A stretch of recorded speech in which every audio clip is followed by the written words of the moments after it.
Salutations à tous, frères et sœurs, c'est toujours le frère Constant Motati Timbe. Salutations à toi également qui est à la recherche de la vérité et qui a pu avoir la grâce de tomber sur cette vidéo. Toujours dans la continuité des messages et par la manifestation de la grâce de Tété, qui est créateur unique et véritable, Loba et Weka, et par la permission du seul enseignant mandataire à notre époque, Zolo Lassan, notre Mouledi, nous allons encore aller dans Kalatambale.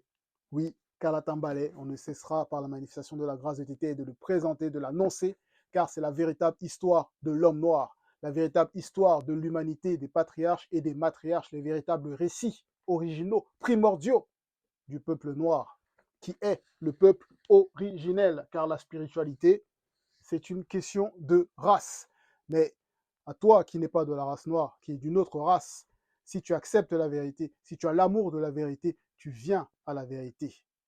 Et tu fais partie de la communauté selon la vérité. Donc nous allons aller dans le livre de John Guisset, dont ils ont falsifié le nom dans les Bibles actuelles classiques en donnant le nom d'Osée, mais c'est John Guisset, qui était un véritable Mutopeda Mundi, donc qui parlait de la part de l'esprit. L'esprit alimenté par le grand ordre des choses, l'esprit alimenté par le spirituel. Donc la source, et on va voir par rapport à cette source. Donc nous allons aller dans le chapitre 5, et le titre du livre de John Guisset, c'est Menace et délivrance. Car oui, John Guisset, au niveau de la signification de John Guisset, c'est la délivrance, ça peut être aussi le salut, le sauvetage. Donc, c'est ça. Donc, à cette époque-là, donc, par John Guisset, le spirituel, par Mutatedi, va donc adresser ce message pour manifester cette menace au peuple, afin de les orienter vers la délivrance. Parce qu'à cette époque-là, le peuple faisait du n'importe quoi. Il y avait des manifestations occultes, il y avait de la désobéissance, comme on peut le voir même à cette époque. Donc, le hasard n'existe pas et le verbe est au-delà du temps et de l'espace-temps. Donc, à nous maintenant, à notre époque, donc on va pouvoir lire donc, dans ces écrits, au chapitre donc 5, comme j'ai dit, à la page 584, donc dans Kalatambale, le livre de la vérité, au verset 1, donc il est dit, quand tu étais jeune, virgule. Donc là, ici, on s'adresse directement donc, à une personne pour que cette personne prenne directement conscience par rapport à une époque qui est passée, faire le comparatif. Quand tu étais jeune, virgule, avant de perdre ton innocence, Mouta t'est dit, donc l'entité, t'aimait. Donc quand tu étais jeune, avant que tu ne sois corrompu par des soi-disant doctrines, par des pensées dites philosophiques de lumière, et pourtant ce sont des pensées d'égarement de ténèbres par des religions qui s'autoproclament être de la vérité, s'autoproclament amener les personnes ou ces adeptes-là à marcher dans la sanctification. Avant donc cette corruption, tu avais néanmoins, toi qui écoutes, cette loi morale que tu pouvais appliquer. Car cette loi est inscrite dans ton âme. Il y a cette loi spirituelle inscrite dans ton esprit. Et cette loi naturelle par rapport à ton corps physique, par rapport au visible, mais qui au fond ne font qu'une. Donc il y a cette loi-là, qui néanmoins, à une époque de ta vie, tu manifestais néanmoins. Car personne ne peut échapper à la loi. Ici aussi, ça peut s'adresser donc à toi qui a déjà eu la grâce donc de pouvoir entrer et de cheminer dans le chemin de la sanctification, qui à tes débuts, tu manifestais ce zèle, cette puissance, cette envie, cet engouement de te sanctifier, de te dépouiller de la mauvaise nature. Oui, quand tu as entendu ces paroles de vérité qui t'ont touché, néanmoins, il y a pu avoir un moment où tu t'es affaibli, on peut s'affaiblir, où tu peux ressentir l'oppression occulte, où tu peux un peu t'éloigner de la source. Mais ici, donc, John Guisset, il nous dit, avant de perdre ton innocence, Mutatedi, qui est le guide, l'entité qui guide et qui intronise les initiés. Donc dans ce chemin, t'aimais, donc il y avait la manifestation de l'amour, il y avait la manifestation de la protection. Parce que le Verbe chérit notre esprit. Donc, t'aimais. Donc là déjà, par rapport à ce premier verset, c'est pour nous faire prendre conscience que le spirituel ne tâtonne pas. Et il y a toujours la justice qui est manifestée. Il y a l'amour qui est manifesté quand on marche selon le Verbe, selon la vérité. Il y a la manifestation donc de l'amour, parce que le Verbe, il est fidèle. Verset 2, mais tu as perdu ton innocence. Donc tu as perdu, quand on va parler d'innocence, tu as perdu, ça veut dire que tu es condamnable. Parce que le fait d'être innocent, donc c'est le fait de ne pas être condamnable par rapport à la loi, de n'avoir rien à se reprocher par rapport à la loi, par rapport à sa marche, par rapport à ses actions, qu'on peut manifester dans le visible. Donc il y a cette innocence-là. Donc le fait de ne pas avoir été corrompu par des pratiques, des influences, par rapport à des amis, par rapport à des situations au travail et autres. Donc il y a cette forme d'innocence-là. Mais ici, donc, il est dit au verset 2, mais tu as perdu ton innocence, virgule. Donc tu as perdu cela. Et tu t'es éloigné de la source naturelle. Parce que la source naturelle, c'est quoi? La source naturelle, c'est ce que le Verbe manifeste afin que nous soyons toujours connectés au spirituel, au grand ordre des choses. Et là, c'est par les lois, par l'application des lois, par la soumission aux lois, par la mise en pratique des enseignements. Et cette source naturelle est parmi nous à notre époque. C'est notre Moulédi, Zulu Lassan. Donc, qui nous délivre, qui nous apporte des messages pour nous peaufiner, pour nous purifier, pour nous sanctifier, pour qu'on puisse continuer à marcher dans la vérité, pour atteindre le statut d'initié. Donc, tu t'es éloigné de la source naturelle. Maintenant, comment donc tu t'es éloigné de cette source naturelle-là? Et là, on va voir directement, donc, toujours dans le livre de John Guisset, au chapitre 1, au verset 6, à la page 592, donc, où il est dit, au verset 6, le non-initié, donc le non-initié, c'est le noir, qui n'est pas initié, donc qui ne marche pas selon la vérité. Donc, se tait, donc le non-initié se tait, car il est réduit au silence. Donc là, il y a une action qui le met dans une situation où il ne peut pas avancer, il ne peut pas se développer, par les blancs et les sans mêlés qui ont modifié l'histoire originelle. La falsification de l'histoire originelle, on peut le voir, la Bible actuelle, c'est l'histoire de l'homme noir qui a été falsifiée. De ses ancêtres, donc de l'histoire originelle de ses ancêtres avec A majuscule, virgule. Donc les ancêtres qui ont glorifié l'Oba, pas les ancêtres qui ont fait du n'importe quoi. Pas les ancêtres qui ont été rebelles, qui se sont détournés, mais de ses ancêtres avec A majuscule, virgule. Le peuple noir non initié est maintenant détruit par ce qui lui manque, la connaissance. Donc il y a cette destruction-là parce qu'il manque la connaissance. Et c'est pour ça qu'à notre époque, Zulu Lassan, il apporte cette connaissance interdite pour rétablir le flux, pour rétablir le lien avec la source naturelle. Puisque tu as rejeté la connaissance, donc avec C majuscule, la connaissance. Donc toi, si tu rejettes cette connaissance qui est manifestée à notre époque, puisque tu as rejeté la connaissance, virgule, Mundi Mabeko Kisedi, qui est l'entité des châtiments en charge du domaine de la nature, t'a aussi rejeté. Donc là, on voit, si tu rejettes, on te rejette, virgule. Et tu es dépouillé de la source naturelle. Donc tu es dépouillé de la source naturelle. Donc on t'enlève de cette source naturelle-là. Ça veut dire que la protection s'enlève. Tu es livré. Puisque tu as oublié la loi du verbe de l'Oba, virgule, Mouta te dit, ne guidera pas tes descendants pour une longue période. Et on a vu, on peut voir même par rapport à l'histoire ce qui s'est passé. L'esclavage, les différentes formes de colonisation, d'époque en époque, on voit quand la protection elle est retirée, les blancs et les sans mêlés, ils viennent, ils attaquent, ils pillent, ils ravagent, ils s'introduisent, ils modifient l'histoire. Donc, la source naturelle. Donc ça, c'est déjà pour prendre encore plus conscience que par rapport à la source naturelle, l'homme noir il doit réellement se reconnecter à cette source naturelle.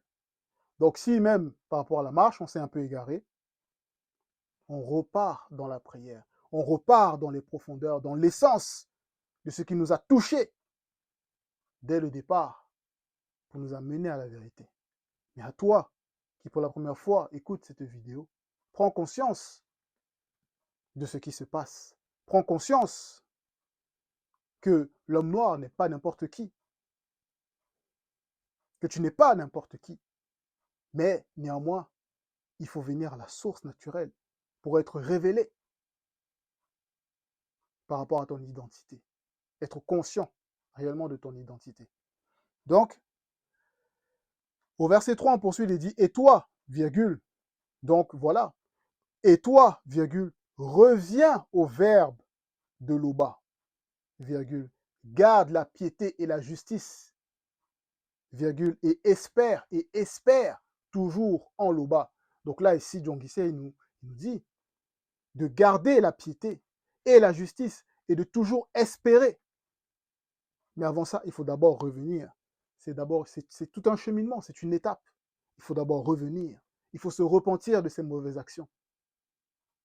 Car ce n'est que par le chemin de la repentance sincère, selon la vérité, qu'on peut garder la piété et manifester la justice. Et ainsi, notre espérance, elle est sereine, elle est continue en l'Oba, qui est créateur unique et véritable. Au verset 4, donc, il est dit, maintenant, ils, qui? Les non-initiés. Ceux qui ne veulent pas marcher selon la vérité. Ceux qui, malgré les avertissements, malgré les messages, continuent à manifester l'antivérité. Ne veulent pas se dépouiller de cette nature mauvaise. Ils continuent à pécher, virgule. Ils se font, avec leur argent, des images en fonte. Donc, voilà leur utilisation. Voilà l'objet de leurs dépenses. Voilà l'objet de leurs projets. Des images en fonte. Pourquoi faire? Des idoles de leur folie. Car qui ne marche pas selon le sens véritable marche dans la folie. Car c'est le verbe qui dicte le sens qu'on doit suivre. Toutes les œuvres, toutes sont les œuvres des artisans. Oui, car ce sont les œuvres des artisans. Ça n'a pas de puissance.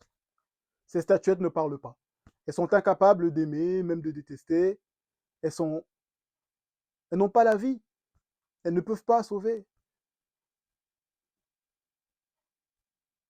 Parce que là, on va voir que à une époque, à l'époque de Boussi, il y a eu, par le spirituel, donc, l'ordre d'établir une statue, c'est-à-dire par rapport à un serpent, séraphin, purificateur. Donc, on va voir dans Kinyebeba,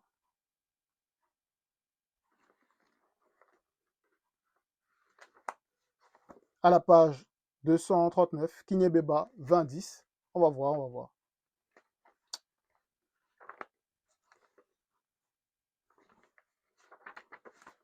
Pour mieux comprendre, par rapport au fait que les non-initiés, quand ils fabriquent ces idoles-là, c'est vain. Ce n'est pas selon la vérité.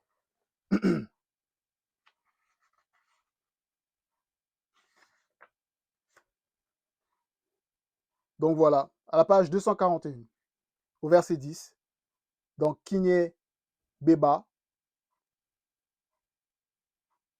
il fit pendant sa vie terrestre, qui Wembanguinya, celui dans les Bibles actuelles classiques dont ils ont falsifié en donnant le faux nom de roi Ézéchias. Il fit pendant sa vie terrestre disparaître les hauts lieux, virgule, brisa les statues, abattit les idoles, et mit en pièces le Weya brûlant, donc le serpent, dragon, séraphin brûlant, que Boussi, qui est le véritable, oui, Boussi, donc dont ils ont falsifié en donnant le nom de Moïse, mais son vrai nom c'est Boussi, avait fait, virgule, car une grande partie du peuple non initié de Tombouane Bila avait jusqu'alors brûlé des parfums devant lui, donc devant le Weya brûlant. On l'appelait Ketele Eyei Neushtan. Donc ça, on peut le voir même dans Misongi, donc Nombre 21.4, par rapport à cette histoire, de ce que le peuple, par rapport à l'objectif premier de l'établissement donc de ce Weya, qui avait pour but la purification, par rapport à une méthode bien précise, non pas d'adorer cette statuette, mais d'être selon la vérité, d'accepter la vérité, et qu'il allait y avoir derrière une manifestation du spirituel pour la purification. Mais là, ça s'est transformé en idolâtrie. Le peuple est venu brûler des encens, des parfums, faire toutes leurs idolâtries, leurs abominations, comme on peut le voir à notre époque. Et ça, ce n'est pas selon la vérité. Ce n'est pas bon. Donc là, on voit avec l'histoire de Wembanguinya, il a brisé et détruit cela pour montrer que ce n'est pas ce qu'il faut faire. Donc le fait de se fabriquer des idoles, des images en fonte, tout cela, c'est de la folie. Parce que l'adoration ne revient qu'à Tété, qu'à Loba, seul. Verset 5, donc, il est dit. C'est pourquoi ils seront, donc les personnes qui manifestent ça, les non-initiés, ils seront comme la nuée du matin, virgule, comme la rosée qui bientôt se dissipe, virgule, comme la balle emportée par le vent, comme la fumée qui sort d'une fenêtre. Donc là, toutes ces étapes, toutes ces images-là ici que John Guisset, donc il nous donne, c'est pour montrer que les personnes qui manifestent ça, réellement, ça n'a pas de poids, c'est léger, ça n'a pas un fondement solide, stable. Il n'y aura pas de durabilité. Ça va s'évaporer, ça va se dissiper. Donc en gros, c'est donner votre énergie pour rien, dépenser votre énergie pour rien. Donc, au verset 6, donc, il est dit, ils sont rassasiés. Ils se sont rassasiés dans leur pâturage. Ils se sont rassasiés dans leur pâturage, point virgule. Ils se sont rassasiés, virgule. Donc, leur pâturage ici, ça va symboliser quoi? Donc, dans leurs acquis, dans leur confort, par rapport à ce qu'ils peuvent percevoir, recevoir, leurs activités, tout ce qu'ils font, ils se sont rassasiés. Donc, il y a une forme d'abondance par rapport à ce qu'ils font, néanmoins. Mais, dans le fait donc de se rassasier, dans leur pâturage, virgule, on poursuit, ils se sont rassasiés, virgule, et la conscience de leur cœur s'est enflée. Donc, dans leur désobéissance, certes, ils pensent avoir donc cette abondance dans leur désobéissance, mais leur conscience de leur cœur s'enfle. La conscience de leur cœur s'enveloppe d'orgueil, se remplit d'orgueil, parce qu'ils pensent qu'ils ne vont pas disparaître. Ils pensent que ça sera là éternellement. Éternellement. Ils pensent qu'ils sont éternels. C'est pourquoi ils ont oublié la loi du verbe de Loba. Oui, parce que dans leur folie, Ils étouffent la loi morale. Ils étouffent la loi spirituelle. Car vous savez vous-même, quand vous manifestez vos choses, que la loi morale vous parle. Votre conscience, vos consciences vous accusent quand vous manifestez vos abominations. Mais néanmoins, vous étouffez cette conscience. Vous faites semblant de ne pas l'entendre, comme ceux qui suivent ce Jésus qui n'a jamais existé, cette abomination. Donc vous oubliez la loi du Verbe de Loba. Pourtant, la loi du Verbe de Loba, elle est là, elle s'adresse à vous, à notre époque, par le seul enseignant mandaté, qui est Zulu Lassan. Et dès qu'on vous parle de Zulu Lassan, dès que vous entendez Zulu Lassan, oh, ça vous fait peur, ça vous trouble. Dès que vous entendez ce qu'il dit, ça vous trouble, ça vous dérange, ça vous déchire. Mais vous récupérez ce qui vous arrange pour aller vous glorifier derrière, faisant croire que ça vient de vous. Que votre soi-disant Dieu, qui est une créature, vous aurait mis à cœur de dire, vous aurait donné des révélations. Mais on poursuit. Au verset 7, il est dit, Mundima Beko qui s'est dit, sera pour eux comme un lion et les épiera sur la route. Quand on voit le lion, il fait peur. Hein? Sera pour eux comme un lion. Donc comme une constante menace qui les épiera sur la route. Donc vous savez que ce que vous faites n'est pas bien. Vous savez que vous êtes dans l'égarement et que vous voulez attirer les autres à suivre cet égarement. Mais Mundima Beko qui s'est dit, il observe. Il observe. Verset 8. Avec férocité, il observe. Et verset 8, Mundima Beko qui s'est dit, les attaquera spirituellement, virgule, comme une lionne à qui l'on a enlevé ses petits, virgule. Donc on voit là la férocité de ce qui va se manifester par rapport à vos actions. Car Mundima Beko qui s'est dit, c'est l'entité des châtiments en charge du domaine de la nature. Et quand cette entité-là se manifeste, c'est terrifiant. C'est terrifiant, comme on a pu le voir déjà. Donc, virgule, et déchirera spirituellement l'enveloppe de votre cœur, donc brisera ce cœur enflé d'orgueil, ce cœur qui s'est enflé dans son pâturage orgueilleux. Mundima Beko qui s'est dit, il va briser ça, parce que rien ne peut résister au Verbe. Verset 9. Ce qui cause ta ruine. Donc là, ici, John Guisset, il va donner l'explication. Maintenant, à toi de saisir et à nous de bien comprendre ce qui cause ta ruine, virgule, non initié, virgule, c'est que tu as été contre le verbe de Loba, virgule. Tu as été contre le verbe de Loba. Tu t'es opposé aux lois. Tu t'es opposé à la manifestation de la crainte, du respect qui est dû à Loba.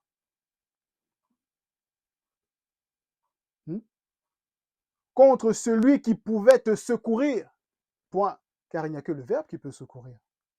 Il n'y a que le verbe qui peut nous secourir. Car Loba, par la manifestation de sa volonté, par son verbe, il a tout créé selon la vérité. Donc, si le verbe est contre toi, mais tu vas faire comment? Qui va te secourir? Tu vas te retourner vers qui? Les blancs, les sans-mêlés, qui vont venir avec leurs intérêts pour te piller, pour te dénigrer, pour te rabaisser,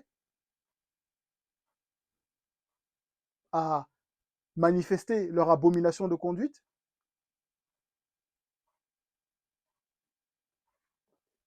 Donc, il n'y a que le verbe qui peut te secourir, le verbe de Loba. Verset 10. Où donc est ton roi? Où donc est ton roi? Là, ici, Dionguissé, il me pose la question. Il te pose la question à toi, non-initié, qui refuse d'accepter la vérité, qui t'est éloigné, qui t'est laissé corrompre.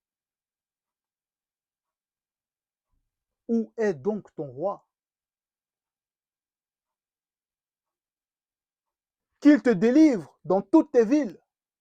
Où est donc l'action de délivrance de tes rois, de tes soi-disant présidents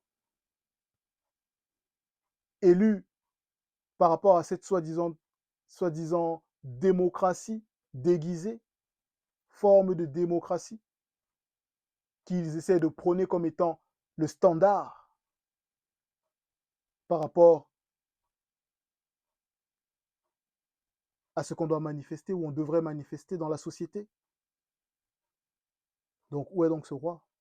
Ce roi que tu as élu ou penses avoir élu ou que toi-même tu as demandé, qui te gouverne, comme on peut voir, car il n'y a pas d'effet sans cause. Ce qui a été, c'est ce qui est. Et regarde, on va aller dans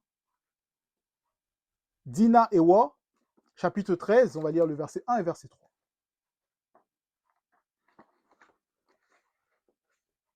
Donc Dina Ewa, c'est Samuel, qu'ils ont falsifié dans les Bibles actuelles classiques, mais son véritable nom, c'est Dina, qui veut dire le nom. Tout simplement. Donc on va aller au chapitre 13. Le verset 1, il est dit. Le chapitre déjà, le titre du chapitre, c'est Les anciens non-initiés. Les anciens non-initiés de Tombouane Bila demandent un roi. Quand Dina fut avancé en âge selon, là c'est le verset 1, quand Dina fut avancé en âge selon le visible, les anciens non-initiés de Tombouane Bila se réunirent et se rendirent chez Dina à Mdongo. Ils lui déclarèrent 2 points. Vois-tu, Dina, tu es avancé en âge. Désigne donc un roi pour nous gouverner, comme cela se fait chez les autres, chez les autres, chez les autres peuples. Donc toujours vouloir copier. Alors que par le verbe, Dina était là, était leur chef, établi par le spirituel. Verset 3. Et voilà la raison qui est cachée derrière leur raisonnement là, leur idée. Moutat et l'entité lui répondit, donc dit ici à Dina, écoute les anciens des non-initiés de Tombouane Bila, accepte leurs revendications, point. En effet, virgule, ce n'est pas toi qu'ils rejettent, virgule, c'est le verbe de Tété. Ils ne veulent plus que Tété, par son verbe, soit leur roi. Donc là, on voit. Donc où est donc ces rois-là qui vous gouvernent? Ils sont où pour vous défendre quand les menaces se manifestent? Ils sont où pour vous défendre? Verset, donc on revient au chapitre 5 de Dionguissé. Où sont tes juges, virgule, au sujet desquels tu disais, 2 points, donne-moi un roi et des princes, point d'interrogation. Et là, pareil. Là, on va voir que ce n'est que par le verbe. Il n'y a que le verbe qui est notre secours. Toujours dans Dina Beba, Dina Ewa, on va lire au chapitre 12.